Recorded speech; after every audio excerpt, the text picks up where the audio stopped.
got into manga when I was 14 because action animes weren't releasing fast enough. But I quickly gravitated towards romance mangas because I discovered that if you dug hard enough, you could find mangas with naked breasts. 14, remember. So a lot of what I read back in my early days was unequivocal crap. I bring this up because Virgin Hotel is exactly the kind of thing I would have liked as a horny 14-year-old. Virgin Hotel is another proud entry in the category of porn that doesn't want to be porn. So it hides under the title erotic romance for horny housewives. And what always strikes me the most about these stories is how regressive the gender politics are, because the heroine is easily the most submissive duffer that ever lived. She's a chambermaid at a hotel, but is such a klutz that she often gets the room number that she was supposed to be cleaning wrong.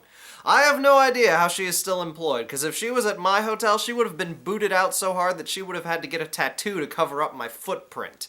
And her clumsiness is, of course, what leads her into breaking a rich guy's watch, which he insists she pay back with her body. Which means he gets free labor for, oh, wait, it means have sex with him. Very clever double entendre there, manga. Next you're going to tell me that meat and 2 veg isn't a healthy breakfast option at Chick-fil-A. Now, even though this manga features unusually explicit depictions of female naughty bits, it has all the trappings of a shoujo. Every time the male lead walks into a room, he does so with a dramatic pose and a panel surrounded by roses, like he paid the Rose Parade to follow him around wherever he goes. That's something I've never understood about romance mangas, all the weird stencil effects used to indicate when something is dramatic or romantic. It's like they're trying to make the manga look like a bloomin' Christmas card.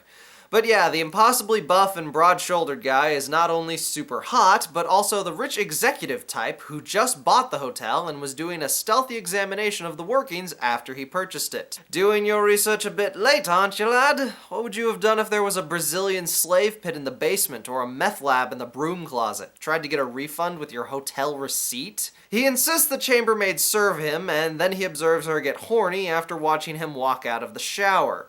So he sticks one hand up her skirt and another under her bra and proceeds to go to Twerk Town. And with the skills of a seasoned train molester, causes her to fall in love with him on the spot. No, I'm not kidding. The problem with reviewing something like this is that it's difficult to add my own spin on it without simply reverting to telling you the batshit insanity that the manga tries to pass off as romance. Like the chapter where Rosie gets molested and almost raped by a visiting sheik, but Squarejaw bursts into the room astride a friggin' white horse to make the save? How do I follow that? That sort of madness is funny without my help, as long as the reader has brain cells that aren't swimming in hormones. Well, I could try some criticism. The manga is paced faster than a cheetah with ADHD high on cocaine. We jump from conflict to conflict without a single pause to stop and smell the roses in the panels. After she gets assigned the role of girlfriend in the first chapter, we're immediately thrown into a new plot with a rival woman. She is a powerful woman with smarts, money, and connections in the business world, and is directing all her attention to snagging Squarejaw. 'Cause all ladies want in life is a man, am I right, fellas? Oh, Japan, stay classy.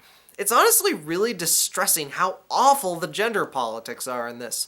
All the women are gossiping snipes or man-obsessed to one extreme or another, and all the male characters are literal rapists, with the difference between the good and bad men being which man Rosie enjoys molesting her. If you've got an open mind, you can enjoy this as a so bad it's hilarious manga or as a decent enough piece of softcore porn, but the gender politics are so screwy they belong in a Nazi-sploitation movie, and the writer really needs to lay off the sugar snacks.